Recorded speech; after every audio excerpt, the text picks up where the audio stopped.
Greetings, I'm Solidus-Skully and, ooh, something mysterious is going on. What is this? Insomniac Games? Yeah, it's Ratchet and Clank 3, up yours arsehole. Enjoy the cutscene. Haha! My Blargian Snagglebeast devours your mutant swamp fly. Oh yeah, I bet you didn't see that one coming. Hey, what are you doing? Check and mate. What? That's cheating! On the contrary, the rules clearly state that the Blargian Snagglebeast has an allergic reaction to swamp flies that last 2 turns. Ooh, it is on again.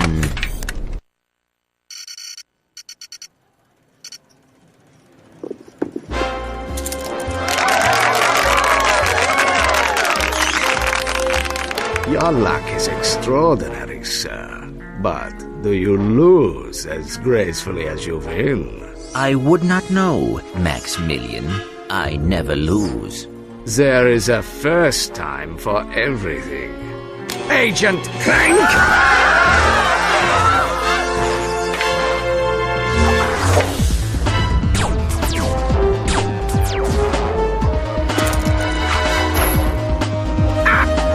You missed!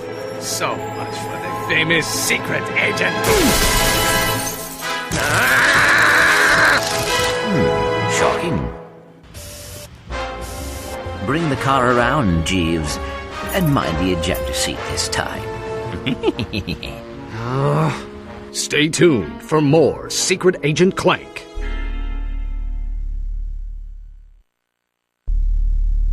That was terrific. Yeah, great. Change the channel. But the man said to stay tuned. We continue our live coverage from Veldin. Just hours ago, the planet was attacked without warning by a terrifying alien race known as the Tyhrranoids. Officials believe that an evil robotic supervillain known as Dr Nefarious is the mastermind behind the Tyhrranoid attack. As you can see, the Galactic Rangers are putting up a valiant fight, but they are no match for these tentacle-eyed terrors. Indeed, this backwater planet may be completely destroyed in a matter of hours. Darla Gratch, Channel 64 News. We're going home. But Veldin is in the Solana Galaxy. Oh no, not the gravimetric warp drive. The untested gravimetric warp drive. The one you built from Blargian scrap metal? Coming? We are doomed. You were saying? I stand corrected. I just hope we're not too late. Well, that was one hell of a lengthy info dump, and don't expect that to stop anytime soon, because Ratchet and Clank 3 is a very, very, very, very, very chatty game. But again, it's, still one of my favorites. I mean, again, this might just be nostalgia talking, but again, I've got a lot of memories with this game, but again, it's, goes right back with me, and yes, I'm playing the PS2 version because, quite frankly, fuck the HD version for multitude of reasons. These must be the Galactic Rangers. Hey, look! It's a new sergeant! Huh? Hey, Sarge, you can have my gun. There's too many of them! We're all gonna die! I'll wax poetic nostalgia a little bit later, but in the meantime, we were just introduced to our wacky companion-ish AI things, the Galactic Rangers, who were eventually replaced with more generic people in the 2016 reimagining, although I guess that's been retconned with Ratchet and Clank Rift Apart, or whenever the hell that's coming out this year, I think. Possibly. Who knows, really. But again, the only thing you really need to know is that they're basically... I think it'd be fair to say they're kind of like a precursor to Merc and Green from Ratchet Deadlocked in the sense that, again, they have basic AI routines, they'll help Ratchet out and take care of some enemies for you. But given the fact that they were characterized as cowards that basically make Ratchet do all the work, again, you can basically do as well with them as you can without them, so yeah, just go on your merry way, really. But anyway, Ratchet and Clank 3. Again, got a lot of memories with this, played this back around the time it came out, actually, in 2004. Again, as I mentioned many a time, this was my reason for getting a PlayStation 2, but holy fuck, man, this takes me right back. And, God, I'm just smiling. But in any case, you might notice, considering the fact that we're back in the Solana Galaxy, that we're going to be seeing a lot of old Ratchet and Clank 1 locations again. And also, given the very warlike setting, a lot of them are more designed with third-person shooter gameplay in mind. Not really any sort of foreboding omen, but it is a design ethos that I want you to keep in mind, considering the fact that this was simultaneously a time when Insomniac Games were listening to a lot of fan feedback, and desperately trying to rebalance the game in a way that I guess made sense, because some of the team at this point were also off working on Jesus Christ, why can I say that name? Resistance Fall of Man. But a lot of them were also, you know, working on the multiplayer component for Ratchet and Clank 3, which was a big selling point of the game back in the day. I mean, bear in mind, this was the very early days of, like, you know, internet multiplayer kind of stuff, so yeah, a bit more of a big deal. Well, I suppose it is still a big deal even now, but back in those days, that was considered innovation, man, and yeah. And again, as you can see here, Ratchet shed his blown up, even though he still has the Quark poster that he took down, didn't he? Whatever. What's the situation? The Noids have fallen back to a base in F Sector. We have orders to go in and take them out. F Sector? No way. Game over, man. We're all gonna end up as scrap metal. Get back in there, Trooper. We've got a planet to save. Sir, yes, sir. No, Ratchet, that lovable Lombax and those troublesome galactic rangers who want to get out of the duty. But yeah, let Veldin, of course being the planet that you never get to go back to again after this, which is a bit of a shame really, especially given the importance it plays in the story. But yeah, let this first mission in the game be an indicator of what you're going to be doing. A lot of siege gameplay, you know, a lot of taking the power back from these monstrous Tyhrranoids that have been allied with this mysterious Dr Nefarious, who has been a villain that's been overused many times throughout the series, and let's be frank here, only really worked once here and again in Kraken time, but I'll stay my tongue on that. Because, yeah. I mean, there's really... I'm just gonna enjoy myself here. By the way, again, you can tell how powerful each Tyhrranoid enemy is by the number of eyes they have. It goes from, like, 1 to 4. There was actually a concept art model of, like, a Tyhrranoid with 5 eyes, but I guess they didn't really find any place for it. And what you're seeing right here is the rarely seen 2-eyed Tyhrranoid running at you. Most of the time, they usually tend to stay in those little mech suits like that are firing those green lasers at you. A little bit bizarre, but again, I guess that's really to do with the development schedule of Ratchet and Clank 3, which I'll cover a little bit later when, you know, there's a bit more time for it, but yeah, it was very much crunch time for Ratchet and Clank 3, but yeah, say no more, say no more. But again, like, I mean, this is how the game is mostly set up. It's third-person shooter action. There is still platforming for those of you wondering if this is just pure shooty bang action. But again, that's to be saved for later. But again, it does make for a bit of a... well, I suppose a bit of an argument for a lot of people who tend to be detractors of Ratchet and Clank 3, because I'd say let's say up until, I wouldn't say recently, because there's kind of always been a bit of a divide between people who like Ratchet 2 or Ratchet 3 better, but yeah, this game's status as the best Ratchet and Clank game ever has been kind of put into question at times, but we have a cutscene. Sir, we have a transmission from the President! How are things on the front lines, soldier? Is that Secret Agent Clank? Greetings, sir. We are here to help. Well, this is an honor, and I see you brought your chauffeur along. What? No. Hold on a second, sir. Agent Clank, we must stop Dr Nefarious. As you may know, only one man has ever faced him and survived. I've just received a top-secret report on that man's whereabouts. Here, take a look. On tonight's episode of Nature's Mysteries, we examine the Florana tree beast. Deep in the dense growth of Florana's Jambu forest lives a mysterious creature. Or maybe he doesn't. It's one of Nature's Mysteries! I've seen him run right through our camping site. He was buck naked, screaming and holding a banana. Or maybe it weren't a banana. It could be one of Nature's Mysteries. Oh my god. Oh shit, I never actually got that joke until now, but if the line, or maybe it weren't a banana, is what I think it is, holy fucking shit. Oh my god, I never fucking got that joke until now. I apologize for talking over the cutscene, but again, that's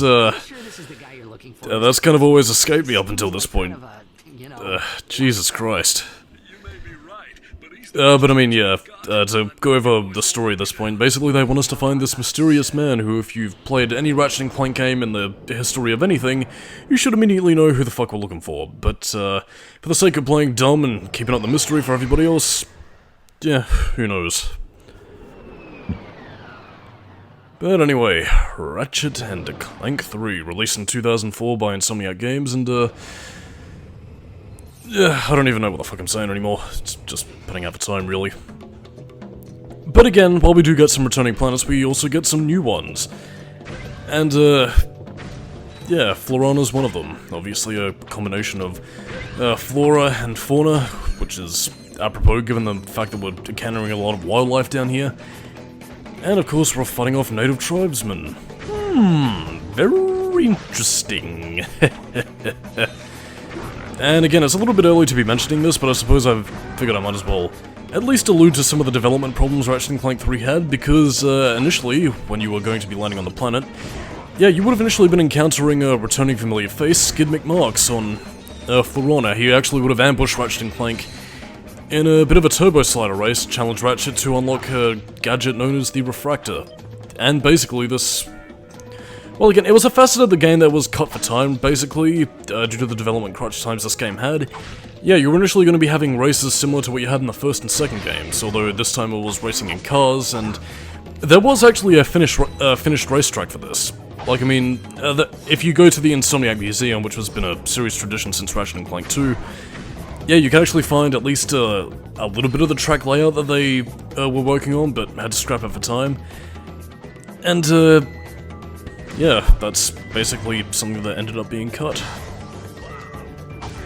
I mean, that being said though, like, I mean, again, you can still technically race around in it via the Insomniac Museum, but given how the turbo slider operates, as we'll be seeing later, I didn't really hold up much hope for it being at least good, or at least as adrenaline pumping as the hoverbike racing in Ratchet and Clank 2, or even the hoverboard racing of Ratchet and Clank 1, so I'd say it's probably better off cut, but then again, I'll stay my tongue on this. Another thing to note in terms of the level design, really, is that Ratchet & Clank 3, I'd say is a lot more linear than the previous two games, but at the same time, I don't necessarily mean that as much of a detriment, really. It's still Ratchet & Clank as you know and love it, you know, smashing crates. Oh, well, that's something a little bit new. I might as well talk about that. Again, I think it was either this or the jackpot crate, which is basically giving you a ×2 multiplier for how many bolts and experience points you receive for your weapons and health. But yeah, I believe, I think it was Ted Price actually who went up to the development team and said, if you come up with a new crate idea, I'll buy you a crate of beer, which is all the motivation the development staff needed to invent the ×2 multiplier and the Inferno crate. Which is basically just your tacit invincibility thing. Like, I mean, you get dual wrenches, you can set enemies on fire using its badass Darth Vader looking ass, and it's sick, man. But anyway, to go back on towards the more linear level design. Again, like, I mean, levels are comparatively rather short, but at the same time, though, it still contains a lot of the Ratchet and Clank formula as you know and love it. I mean, this level I'd say is honestly a lot shorter than some of the others, but again, even in, like, such a linear game, you do also have a lot of facets to the gameplay which, again, don't just pad it out for time, but add a nice little dimension to the game that I can't help but love, really. I don't know, I suppose this game is somewhat, not really this one, because I played a lot of PC third-person shooters, actually, so that isn't entirely true, strictly speaking, but I'd say this game was one of the proponents for me really falling in love with the third-person shooter genre, and, I don't know, just really getting a kick out of it, really. But I mean, putting that aside, yeah, I mean, he's still got the flight combat suit from Ratchet and Clank 2, you don't inherit any of your armor or gadgets from Ratchet and Clank 2, as you'd expect, so, yeah. Ratchet, we have company. Where? Behind you. Where? Behind you. Very funny. You having a good time?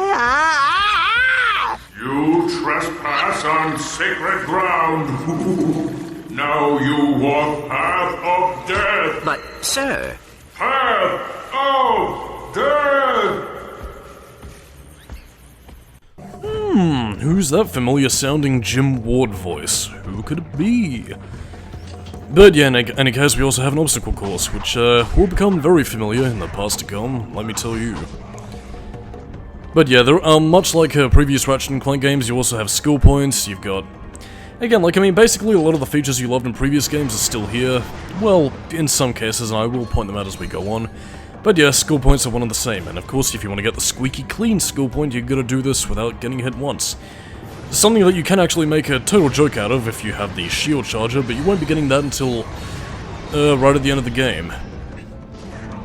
But that being said though, what skill points basically unlock, again, it's pretty much a holdover from Insomniac's Spyro days, so... Again, something you want to go out of your way to do if you so choose, but again, you do also get, you know, customizable ship decals, you get some cheat codes, and, you know, just cool little unlockables that Ratchet and Clank are famous for. Cannot be. Okay, we walked your path of death. Now, tell us what you know about Dr. Nefarious. Huh? Dr. Nefarious! They say you're the only man to ever beat him. Huh? Jeez, this guy's even dumber than... Captain Quark? Yeah, Captain Quark! That's it, Quark. You've had this coming for a long time. Ah, so the return of Captain Quark! But yeah, this boss fight is really just kind of pish, especially once you start upgrading your weapons. But I mean, even with your basic loadout right here, he is nothing. Just avoid his boomerang, take out his goons who are just fucking about for some reason. And of course, well, I had some trivia on the plasma mode, but I think I might save it for a future part because we don't got much time left. Again, this is really just a basic, easy phase fight where he just sends out enemies to do his dirty work, much like the real Captain Quark. But as you'll soon see, this one is quite different. So on that note, I'm Solidus-Skully, keep it new metal, and I'll see you next time. Bye-bye. So, Quark has completely lost his mind. Now what? Just keep the mask on. He thinks you are his new leader. Great.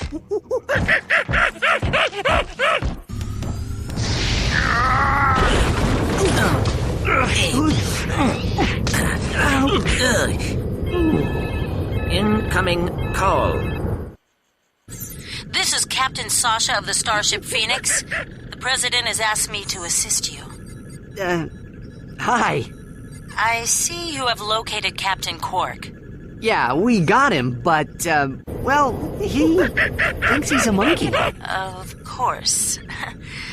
Bring him to the Phoenix and we'll see what we can do. Sasha out.